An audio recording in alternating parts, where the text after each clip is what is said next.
अस्सलाम वालेकुम। पहले तो सभी को आपको जुमा मुबारक। और आज बहुत खुशी है कि हमारे बीच में हमारे भाई, हमारे साथी सगीर अंसारी उर्फ राजू भाई आज मौजूद है। और बेशक आज हमको ताकत मिली है आने वाले दिनों में जो जंग का हम सामना कर रहे हैं। आज आपको बुलाने की वजह ये थी कि 14 तारीख की सुबह डॉक्टर अजमल खान हॉस्पिटल का एक इफ्तिदा का झूठा इफ्तिदा का एक प्रोग्राम लिया गया। उसके बाद एक आवाम को गुमराह करके कुछ आवाम उधर पेशेंट्स को लेकर गए और आपने देखा था वो वाकया क्या हुआ था। हॉस्पिटल रेडी नहीं था, स्टाफ मौजूद नहीं थे। कल हमारी गुफ्तगू यहाँ के डॉक्टर्स के कुछ जिम्मेदारों के साथ 100-150 डॉक्टर्स के साथ मीटिंग हुई। उसके अंदर इस हल्के के कौसा मुमरा के हल्के के अंदर क्या उनके दिक्कतें हैं, क्या उनके परेशानी है, उस चीज के ऊपर गुफ्तगू हुई। उस दौरान पे हमारी पिछले 3 दिन से रिव्यू मीटिंग चली रही थी, बातचीत चली रही थी, क्योंकि हॉस्पिटल कभी कोई इलेक्शन के लिए रुकना नहीं चाहिए, क्योंकि वो खिदमत है, हेल्थ सर्विस है, इमरजेंसी किसी को भी मदद हो सकती है, मगर बगैर तैयारी हुए उद्घाटन भी नहीं होना चाहिए। मगर आज खुशी है, मैं आपको आज ये इत्तला करने के लिए बुलाया हूं कि आपके जरिए मुमरा कौसा की आवाम के पास हम पहुंच सके। यह आपकी हमारी कोशिश है कि 5 नवंबर से मुमरा कौसा के आवाम के लिए, तकरीबन सभी के लिए, डॉक्टर अजमल खान हॉस्पिटल में ओपीडी की शुरुआत होगी। आज वहां से 5 तारीख के बाद वहां ओपीडी डॉक्टर्स जो ओपीडी के हैं वो वहां मुफ्त में आवाम के लिए मुहैया कराए जाएंगे। और उसकी तैयारी मुकम्मल हो चुकी है। जब हमने पूरी कल तहकीकात की तो मुझे लगा कि आचार संहिता है, ऑफिशियली कुछ डिक्लेरेशन नहीं होगा तो आपको हम ये बता देवे। दूसरा, इंशाल्लाह कोशिश है कि 10 तारीख तक उधर सहूलत, हम आपको सिर्फ एक इत्तला कर रहे हैं कि आपके जरिए जो हमको इत्तला मिली है और जो फोन पे कोशिशें चल रही थी कि भाई आप आचार संहिता का इंतजार ना कीजिए, हमको इफ्तिदा में कोई दिलचस्पी नहीं है, हमको सहूलत देने में दिलचस्पी है। और उस बात की ताहीद हमारे सांसद श्रीकांत जी शिंदे साहब की भी वही सोच थी, मुख्यमंत्री साहब की भी वही सोच थी कि भले वो चीज मुमरा कौसा के लिए थाने महानगर पालिका से दी गई हुई है, कोई शासन निधि से नहीं है, तो थाने महापालिका की हमेशा ये सोच थी कि वो चीज की इफ्तिदा हो या ना हो, सहूलत शुरू हो जानी चाहिए। और वो जो आदेश माननीय सांसद श्रीकांत जी शिंदे साहब का था, खासदार साहब का था, और हमें सबकी जो डिमांड थी वो डिमांड को मुकम्मल हो चुकी है। 5 तारीख को ओपीडी और इंशाल्लाह 10 तारीख से इनिशियल एडमिशन फॉर माइनर जो भी रहेगा वो शुरू किया जाएगा। और तकरीबन 20 के बाद 21 से 26 तक ये टारगेट दिया गया है कॉरपोरेशन ने हमको कि हम कोई भी हाल में 26 तारीख तक उसको मुकम्मल सहूलत के लिए मुमरा कौसा के सभी आवामों के लिए मुहैया कराएंगे। तो आज बहुत खुशी का दिन है, मुबारक दिन है कि आपके सामने हमको ये बयान करने के लिए कि जो सहूलत का कई सालों से इंतजार था वो सहूलत इंशाल्लाह जल्द से जल्द मिलेंगी, जिससे जो हमारा अवाम है, जो गरीब तबका है, जो बड़े अखराजात हेल्थ सर्विसेज के ऊपर होते हैं, तो उनको फ्री सर्विस मिलने से नजदीक में उनको ये सहूलत मिलेंगी। कल वो शिवाजी हॉस्पिटल, छत्रपति शिवाजी महाराज हॉस्पिटल जाना पड़ता था, सिविल हॉस्पिटल जाना पड़ता, और दूर होने की वजह से प्राइवेट हॉस्पिटलों में जाना पड़ता था।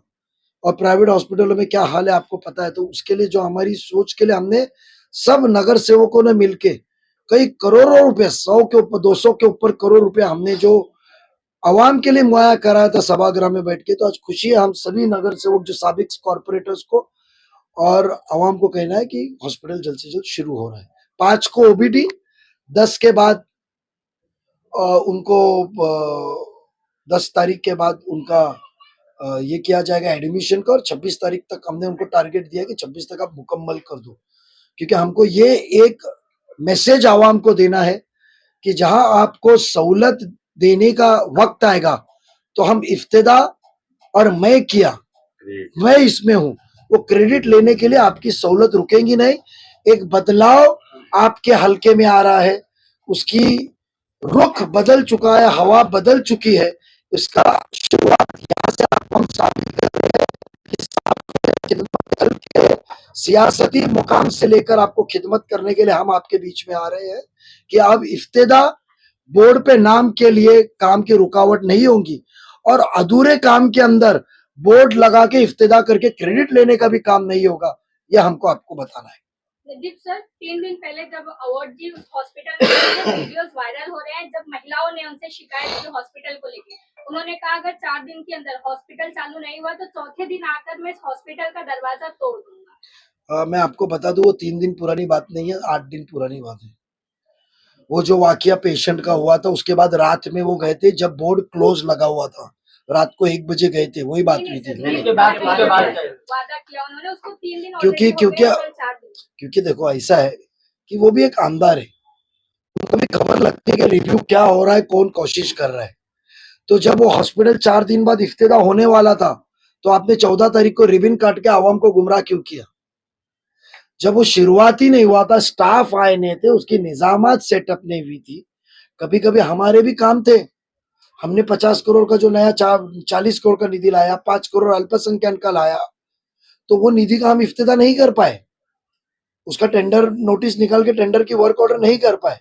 तो इसका मतलब हमने आवाम को गुमराह करने के लिए इफ्तिदा तो नहीं की कि भैया कब्रस्तान मट्टी का दुआ करो, चलो कब्रस्तान की मट्टी डालने का काम हमने लाया है, चलो प्लेग्राउंड बनाने का काम हमने लाया है, तो हमने नहीं किया। नाले का काम का इफ्तिदा नहीं किया, 25 करोड़ रुपए नाले के लिए हमने लाया, जो उठ सुट बारिश गिरती, हमने इफ्तिदा नहीं किया।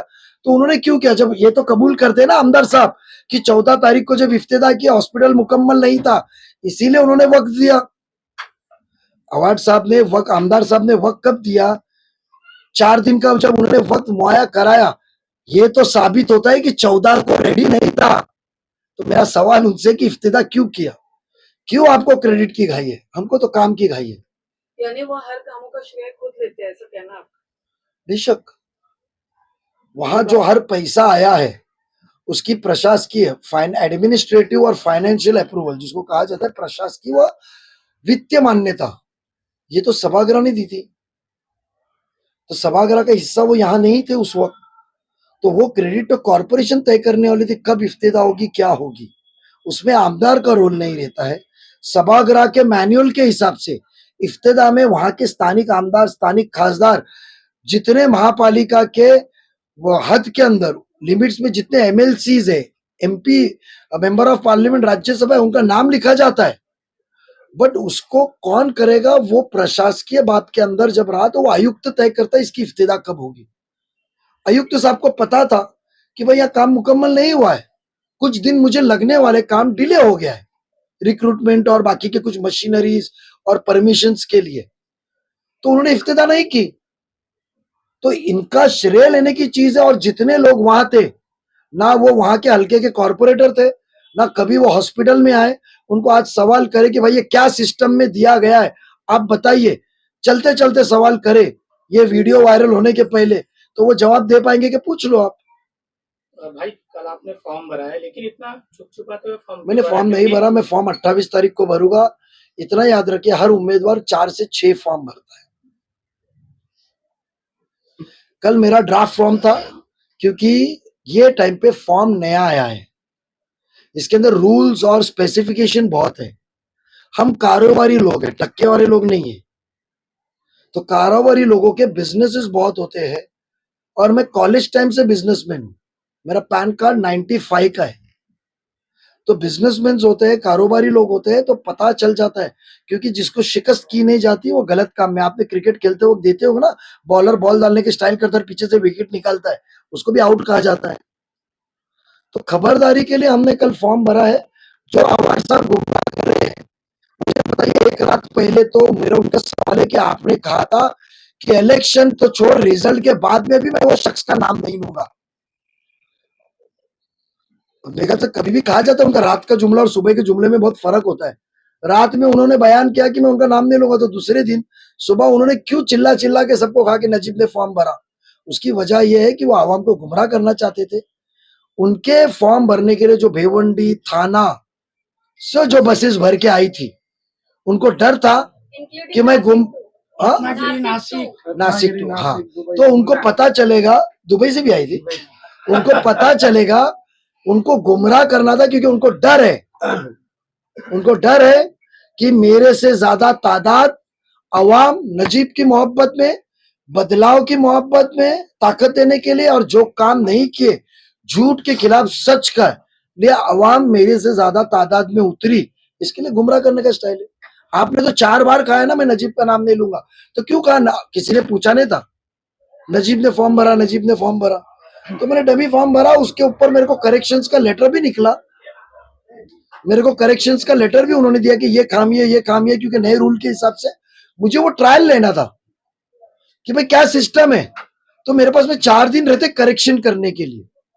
आपके पास फॉर्म स्कैन हुए लाए जूना इतना जा रहा है, आपको हर प्रॉपर्टीज, घर, बिजनेस अकाउंट्स सब आपको मिलेगा, तो हर चीज उसके अंदर डालने के लिए आगे पीछे होता है।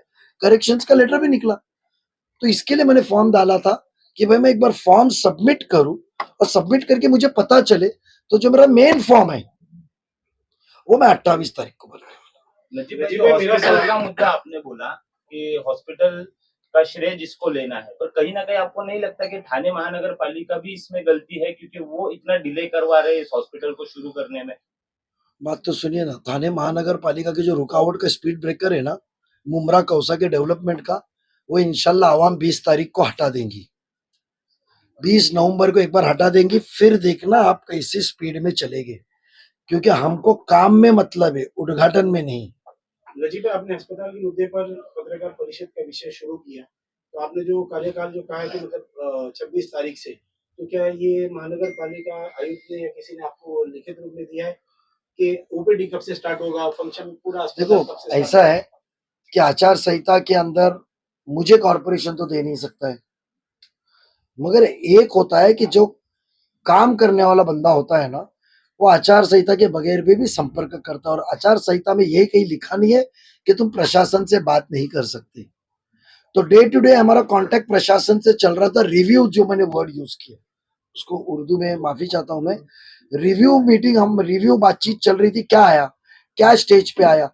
जो एजेंसी अपॉइंट की गई है, जो एजेंसी अपॉइंट की गई है, वो एजेंसी के लिए भी हम लोगों ने, एजेंसी के लिए भी हमने रिव्यू लिया, और उसके अंदर ये तय हुआ है, और मेरे ख्याल से इंशाल्लाह 5 तारीख का लेटर मेरी मालूमात के हिसाब से मुझे नहीं मिलेगा, वो एजेंसी को मिलेगा। मेरे ख्याल से आज शाम तक उनको ओपीडी शुरू करने का लेटर इशू हो जाएगा, ऐसा मुझे इत्तला है। कैजुअलिटी कब से शुरू हो रही है? कैजुअलिटी देखो ओपीडी तरह से शिवाजी हॉस्पिटल में, सुनिए, मैं इसके लिए आपको कहा कि पहले तो आपका 5 तारीख को ओपीडी शुरू कर रहे हैं, तो 5 तारीख को ओपीडी के बाद में फिर हम 10 तारीख तक एडमिशन शुरू करेंगे। तो एडमिशन विल भी सभी तरीके के होंगे, बट कई पैमाने पे, लिमिट के अंदर करेंगे, क्योंकि ऑर्डर्स देना, रूल फ्रेम करना, इसके अंदर जो टेंडरिंग प्रोसीजर, थोड़े से क्वेरीज, ऑडिट रिपोर्ट, उसके अंदर वो कर नहीं पाया था, और वो एजेंसी को देने के बाद में राजनीतिक दबाव इतना था कि भाई मेरिट्स छोड़ो, मेरे आदमी को ही लो। जैसे क्रिस्टल में कैसी दादागिरी चलती, टेम्पो मेरे नगर सेवक की चलेगी, भले मर्सिडीज का भाव ले, बट चलाएंगे, डालेंगा वो फिएट, हम दो पैसा। तो वो हिसाब से हॉस्पिटल में भी दबाव था। तो हो सकता है कॉन्ट्रैक्टर ने सोचा होगा एक बार आचार संहिता हो जाए, ये दबाव निकल जाए, और मैं सच्चा और सच काम करूं जिसके लिए मुझे अपॉइंट किया गया। उम्मीद है उससे वही। हमने हॉस्पिटल का मुआयना आपके साथ ही किया था, तो उसी वक्त उसने कहा था कि मेरे रजिस्ट्रेशन पेंडिंग है, मेरा सर्टिफिकेशन पेंडिंग है, क्योंकि जब कोई एमआरआई मशीन डालता है तो एमआरआई के बाद एक अथॉरिटी है, वो अथॉरिटी आके उस चीज का पूरा मुआयना करती है, उसको सर्टिफाई करती है और ऑपरेट। जैसे आप लिफ्ट लगाते हो, तो जब तक लिफ्ट सर्टिफिकेट आता नहीं, आप लिफ्ट चालू नहीं कर सकते, गुनाह दाखिल होगा, क्रिमिनल गुनाह है। और आपको एक चीज बताओ, हमने इस चीज के अंदर उस वक्त मुआयना किया था, तो हमने आयुक्त साहब को कहा फोन पे जो कहा, और हमने उनको इत्तला किया और उसने कहा कि इससे आचार संहिता का कोई संबंध नहीं है नजीब भाई, आपने हमको इत्तला किया है। उधर जहां मेन ओपीडी एमआरआई सेंटर है तो उधर उन्होंने कोई भी आप जाइए प्रेयर रूम होता है हर हॉस्पिटल में, एयरपोर्ट्स में भी आ गए, हर जगह पे प्रेयर रूम होता है। तो हमने देखा कि वहां प्रेयर रूम का इंतजाम नहीं था। यानी आप सोचिए जो क्रेडिट लेने के लिए निकले हैं उनको इतना भी इत्तला नहीं है कि भाई दवा के साथ साथ दुआ बहुत जरूरी होती है, और जब दुआ की जरूरत है तो दुआ की जगह भी मुहैया करना जरूरी है। हर एक जन जायनमाज लेकर आएगा नहीं उधर, और यहाँ तादाद मुस्लिम तादाद है तो तुमको देखना चाहिए। तो हमने देखा कि हिंदू धर्म के जो सबसे बड़े हैं उनके भगवान श्री गणपति जी की मूर्ति वहां लगा रहे, उन्होंने बताया। तो मैंने जब उनको पूछा कि भाई फिर ये मूर्ति लग रही है, हिंदू धर्म के भी उनको प्रार्थना करने का अधिकार है, तो यहाँ मुस्लिम तादाद आएंगे तो नमाज के लिए कोई प्रेयर रूम बनाए क्या? तो बोला हमें किसी ने कहा नहीं। तो मैंने इमीडिएटली बात किया कि बोला सर आपको प्रेयर रूम भी करना चाहिए, और राइट साइड में उसकी डबल एंट्री है, उधर उन्होंने कहा कि नजीब भाई हम इधर आपको प्रेयर रूम बना के देंगे, जहां जो शख्स पेशेंट का रिश्तेदारी जो है वो खौतीन हो, इंसान हो, वजू का एक छोटा सा खाना, और उधर आके वो नमाज पढ़ सके। तो हमने प्रेयर रूम की भी मिली है। आने वाले दिनों में उसका काम की मंजूरी, अभी वर्क ऑर्डर दे ही नहीं सकते, उसका एक्स्ट्रा काम करना पड़ेगा। तो हमने वहां प्रेयर रूम की भी डिमांड की है। डॉक्टर अजमल खान हॉस्पिटल में नमाज पढ़ने के लिए प्रेयर रूम भी मुहैया कराई जाएगी। सर आज जिशान सिद्दीकी ने आपके पार्टी में प्रवेश किया। बाबा सिद्दीकी हमारी ने पार्टी में प्रवेश किया। भर सभा में कहा था कि मैं नजीमुल्ला को देख के राष्ट्रवादी में आया हूँ, उनके बेटे को उम्मीदवारी भी जाहिर की गई है। किस तरीके से शुभकामना देना चाहोगे? मेरा एक भाई था मेरा, वो अल्लाह उसे जन्नत नसीब फरमाए। बट जीशान के साथ हम लोग हैं, भाई था, 25 साल बच्चे के जैसा उसने मुझे रखा था बाबा भाई ने। जो भी अल्लाह की मर्जी, उसको साथ देंगे, जिताएंगे इंशाल्लाह।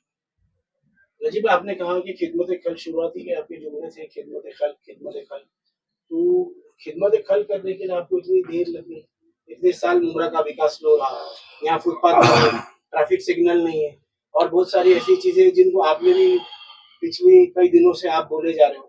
इतने साल से आपको दिख रहा है डेवलपमेंट, आपने इतने साल आपको लगता है आज मैंने ना इलेक्ट्रॉनिक मीडिया को बुलाया हूँ। जब मैं प्रेस मीडिया को बुलाऊंगा ना, जब आप आ जाना, मैं जवाब दूंगा। और आपका रजिस्ट्रेशन के सुने मेरी बात, आप मीडिया इलेक्ट्रॉनिक प्रिंट बहुत आ रही है। नहीं सुनिए, आप मुझे आपका पेपर कौन सा है? मुझे महाराष्ट्र साप्ताहिक रजिस्टर्ड न्यूज़पेपर है। तो आप फिर जब नेक्स्ट इसमें आ जाइए। आप सुनिए मेरी बात। दूसरा और कोई सवाल, मैं इसका जवाब दूंगा। मैं कोई जवाब खाना खाए।